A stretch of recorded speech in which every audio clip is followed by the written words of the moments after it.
What's Andre's status? He's going to play tonight. Is he going to start? Yes. Concerning the bench, We get a lot of questions I'm coming sorry. in. No, it's okay.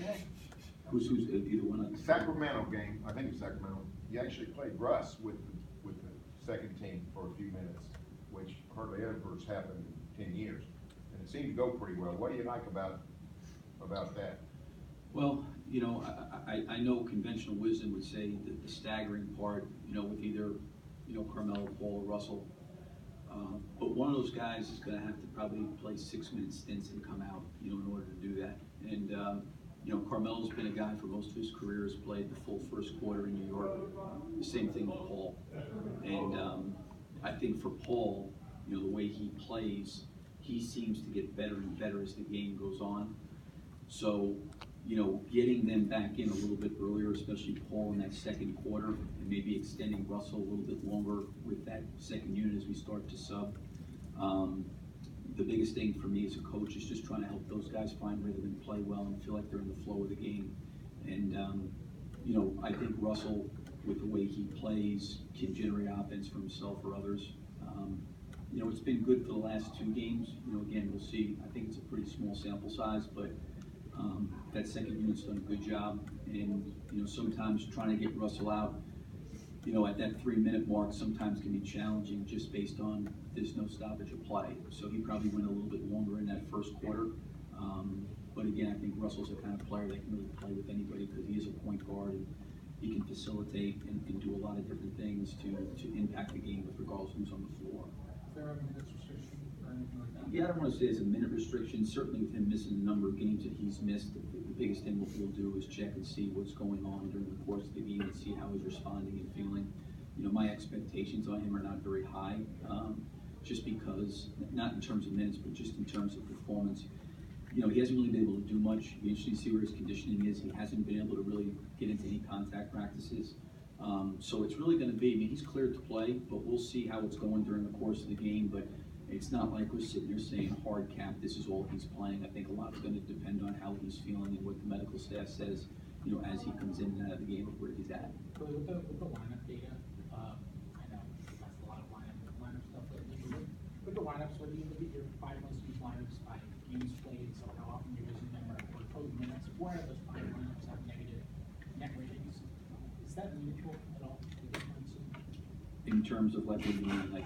Just the fact that your 5 most used lineups, however you define it, is on Yeah, you know, I've said this before, man. I totally get, you know, the numbers. You know, it's a little bit like the situation, you know, when Steven and Ennis played together in a series against San Antonio. You know, for those guys, and the minutes for the analytics for those 2 guys playing together was really bad. You got to sometimes dig a little bit deeper and ask why. You know, what the reason is. Sometimes it doesn't have really anything to do with that. I don't sit there and go in the game and just like say, you know, these guys are human beings. There's emotions. There's how guys are playing. There's foul trouble. There's a lot of variables that go into, you know, why a group maybe plays well or doesn't play well. I think the numbers are one thing, but there's also stuff behind numbers. So I enjoy the analytics. I like the analytics. I like looking at it. It forces me to think about things, but I think just to go into a game and say, well, these 5 guys have played well. Okay, let's play these 5 guys, and then let's play these 5 guys. I don't see the merit in doing that unless there's a reasoning behind it, besides the number piece of it. So during the postseason, both of these postseasons, you've kind of found lineups that have been effective in certain situations that you haven't used much during the regular season for whatever the reason has happened in those particular situations. How do you use lineup, not necessarily the data, but any sort of lineup information you extract from the regular season? How do you process that in the postseason? Well, I think some of it's got to do with who you're playing against. You know, you got to look at matchups. You got to look at, you know, who you're having to line up and play against. You know, are there favorable matchups? You know, how you want to defend. You know, how are you going to defend pick and roll? You know, specific lineups may be better defensively in terms of being able to switch. Maybe a team's playing with a stretch foreman that we want to take out of the game. We feel like switching is the best thing. You know, sometimes, you know, it could be a situation where you're playing against a real strong physical guy. I mean, you know, look at the LA Laker game last time. You know, Lopez didn't start last time we played him, and I knew he was going to play. So I took Steven out of the game early to get him back in so he was somewhat well rested, because Lopez was going to come in at the end of the first quarter, start the second quarter, And I think having Patrick Patterson play against Lopez wasn't the best matchup for us. So sometimes you got to look at the matchups, who you're playing against. Then you got to also look at offensively, where can you maybe gain an advantage, with specific lineups. So I think every team presents different challenges and problems. And I think just to say, this is what we do, this is who we are, you really got to be by far the best team in the league not to be able to make adjustments. We're going to do what we do. Yeah, you have to adjust. And every team forces you to do different things, and it's no different tonight.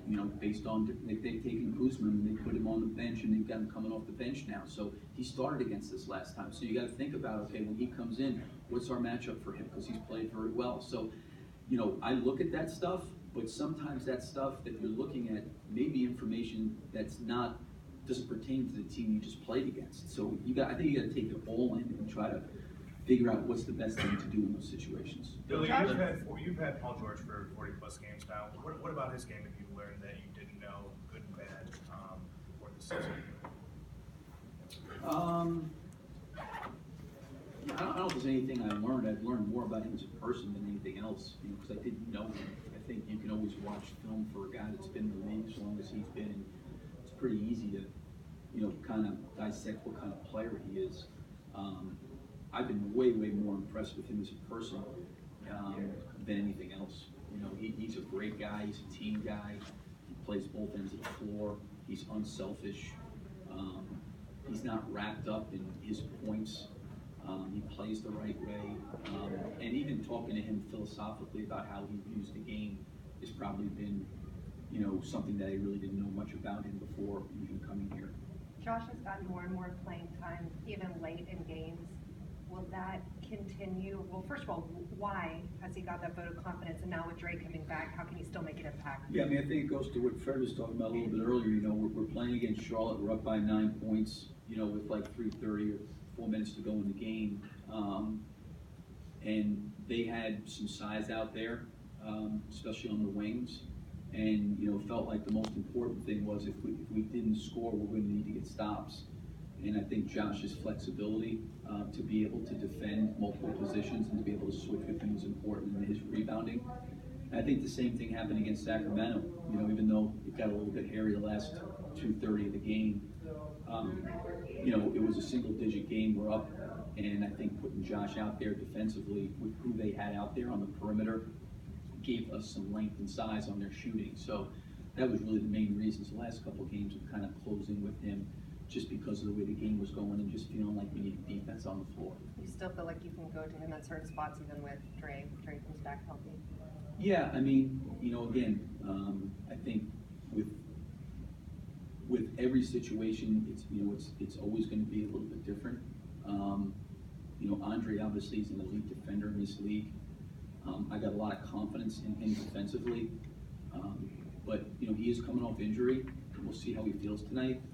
But we do have flexibility with both those guys, that they both provide length and good foot speed on the perimeter.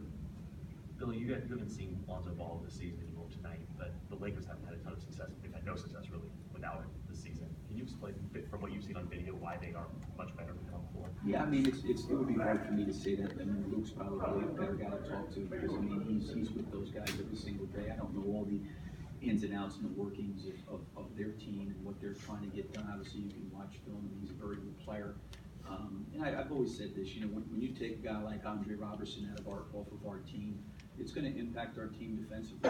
Doesn't mean that you still can't be successful. I think you take a guy like him off the floor and who's played a lot of minutes, it's probably going to impact your team some. Anybody else?